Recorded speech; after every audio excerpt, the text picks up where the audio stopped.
नमस्कार दोस्तों। मेरा नाम भानु प्रताप सिंह है। आज से सामान्य हिंदी व्याकरण की सीरीज़ स्टार्ट कर रहा हूँ। आज ये पहली क्लास है। तो इसमें एमपीपीएससी मेंस 5वें प्रश्न पत्र के लिए पूरी सीरीज़ हिंदी की प्रारंभ की जा रही है। इसको बहुत ध्यान से समझने का प्रयास करें, क्योंकि 5वां प्रश्न पत्र बहुत ही महत्वपूर्ण है। सबसे पहले उसके सलेबस की चर्चा मैं करूँगा, उसके बाद जो प्रीवियस ईयर क्वेश्चन पेपर हैं उनकी चर्चा करेंगे, और एक लेक्चर में एक टॉपिक की चर्चा करूँगा और साथ ही उससे संबंधित सारे प्रश्न उत्तर की चर्चा की जाएगी।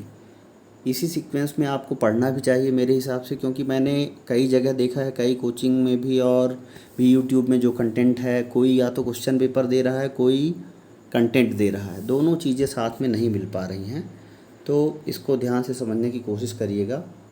तो सबसे पहले बात करते हैं सिलेबस की। तो आप सब जानते हैं कि ये 5वां प्रश्न पत्र 200 अंक का होता है, और ये 200 अंक में से यही सब्जेक्ट होते हैं, जैसे एथिक्स हो गया, हिंदी हो गया, निबंध हो गया, जो कि डिसाइड करता है कि आपकी रैंक क्या होगी। तो मुझे ऐसा लगता है कि आपको इन प्रश्न पत्र को बहुत ध्यान से समझना चाहिए। अगर बात करें इसके सिलेबस की, तो जो स्नातक परीक्षा होती है ग्रेजुएशन लेवल की, उसके समकक्ष इसका सिलेबस होता है, और इसका उद्देश्य जो है वो उम्मीदवार को पढ़ने व समझने की भाषाई दक्षता, लेखन की योग्यता, हिंदी में स्पष्ट तथा सही विचार व्यक्त करने की क्षमता का मूल्यांकन करना है। तो बेसिकली 5वां प्रश्न पत्र आपसे उतनी हिंदी की एक्सपेक्टेशन करता है जो एक सामान्य ग्रेजुएशन स्तर में पूछी जाती है। अब इसमें अगर सिलेबस की बात करें तो इस प्रकार से सिलेबस है। जैसे सबसे पहले तो इसमें 75 नंबर के, मतलब 3 नंबर के 25 क्वेश्चन पूछे जाएंगे, टोटल 75 नंबर के, और ये लगभग पूरे सिलेबस से होते हैं इनके क्वेश्चन। तो ये क्वेश्चन बहुत ही इम्पोर्टेंट है, और इन क्वेश्चन के बेसिस पर आप डिसाइड कर पाएंगे कि किस प्रकार से आपके हिंदी में अंक रहेंगे। तो मेरे हिसाब से ये 75 नंबर बहुत ही इम्पोर्टेंट हैं। इसके बाद दूसरा आता है अलंकार का। तो 2 प्रकार के अलंकार दोनों ही आएंगे, शब्दालंकार, अर्थालंकार। तो अनुप्रास, यमक, श्लेष शब्दा में, और उपमा, रूपक और उत्प्रेक्षा अर्था में। जितना इस सिलेबस में दिया गया है, इससे थोड़ा बहुत ही ज़्यादा पढ़ने की कोशिश करेंगे। कंटेंट आपको पर्याप्त मिलेगा, पर बहुत ज़्यादा, बहुत डीप में और सिलेबस से हट के पढ़ने की कोशिश नहीं की जाएगी। फिर अगला है अनुवाद वाक्यों का, हिंदी से अंग्रेजी व अंग्रेजी से हिंदी अनुवाद। ये भी आता है 35 नंबर का। तो हिंदी से अंग्रेजी अनुवाद होता है 20 नंबर का, और अंग्रेजी से हिंदी होता है 15 नंबर का। ये भी बहुत आसान मार्क्स होते हैं, और इनको भी समझने की कोशिश करेंगे। फिर संधि और समास होता है। ये देखिए बहुत ही इम्पोर्टेंट है, जो ये सेक्शन है पूरा। इसमें संधि और समास है, विराम चिन्ह है,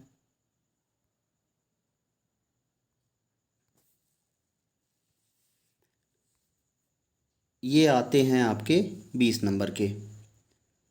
फिर इसके बाद अगला है प्रारंभिक व्याकरण और शब्दावलियाँ। ये प्रत्येक 2 अंक की आती हैं। तो टोटल इसमें 10 प्रश्न आते हैं, 2-2 अंक के। टोटल 20 नंबर के आते हैं। तो जिसमें प्रशासनिक शब्दावली होती है, मुहावरे, कहावतें होती हैं, विलोम शब्द होते हैं, अनेक शब्दों के लिए एक शब्द होता है, तत्सम एवं तद्भव शब्द होते हैं, पर्यायवाची शब्द होते हैं, और मानक शब्दावली होती है। फिर अपठित गद्यांश आता है 20 नंबर का, और पल्लवन आता है 10 नंबर का, और संक्षेपण आता है 10 नंबर का। तो पल्लवन और संक्षेपण ये भी आसान है, अपठित गद्यांश भी आसान है। पूरा ओवरऑल देखा जाए तो पूरा हिंदी का सिलेबस ही आसान है, और अगर इसको ध्यान से समझने की कोशिश करेंगे तो आपको ज़रूर मेरी बातें समझ में आएंगी, और हिंदी में आप काफ़ी अच्छे अंक प्राप्त कर सकते हैं एमपीपीएससी में। तो सबसे पहला टॉपिक है हिंदी शब्द के उत्पत्ति की। तो अगर हिंदी शब्द के उत्पत्ति की बात करें, तो चूँकि हिंदी जो शब्द है वो मूलतः दिया गया है ईरानी लोगों का। ईरानी लोगों को ही हम फ़ारसी बोलते हैं, तो ये मूलतः शब्द फ़ारस का है। अब ये समझते हैं कि फ़ारसी लोगों ने हिंदी जो शब्द है वो दिया कैसे। तो हिंदी शब्द बेसिकली जो फ़ारस के लोग भारत आते थे तो उस समय सीधे अफ़गानिस्तान पाकिस्तान होते हुए भारत में प्रवेश करते थे। तो पाकिस्तान अफ़गानिस्तान जो आज का है वो पहले पूरा भारत ही कहलाता था। तो जब भारत में प्रवेश करते थे पाकिस्तान के रास्ते से तो वहाँ पर सिंधु नदी पड़ती थी। तो सिंधु नदी से कहीं ना कहीं ये संबंधित है। देखिएगा कैसे संबंधित है।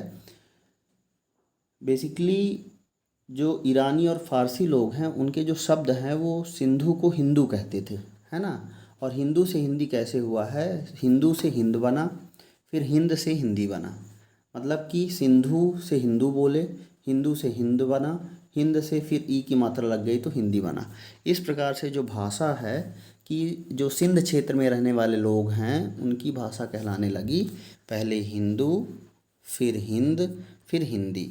तो इस प्रकार से हिंदी शब्द की उत्पत्ति हुई है। फिर इसके बाद बात करते हैं हिंदी भाषा का विकास। तो हिंदी पूरे विश्व में लगभग 3000 भाषाएं हैं, उनमें से हिंदी एक है। अगर भाषा परिवार की बात करें तो भाषा परिवार के आधार पर हिंदी भारोपीय परिवार की भाषा है। और भारोपीय परिवार जो है वो 4 भाषा परिवारों में प्रतिशत के आधार पर सबसे बड़ा परिवार है भारत में। तो भारत में अगर हम बात करें भाषा परिवार की और बोलने वालों का प्रतिशत की, तो भारोपीय जो भाषा है वो 73% लोगों द्वारा बोली जाती है। द्रविड़ 25% लोगों द्वारा बोली जाती है।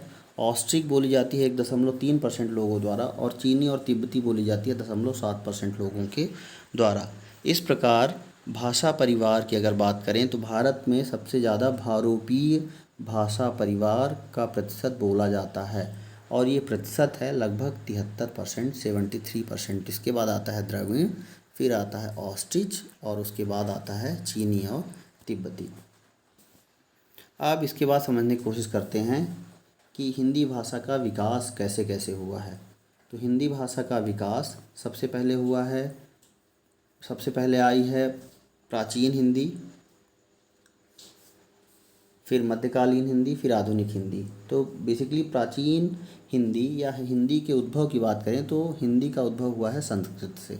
संस्कृत के बाद आई है पाली, पाली के बाद आई है प्राकृत, प्राकृत के बाद आई है अपभ्रंश, अवहट्ट, प्राचीन हिंदी और उसके बाद आई है प्रारंभिक हिंदी।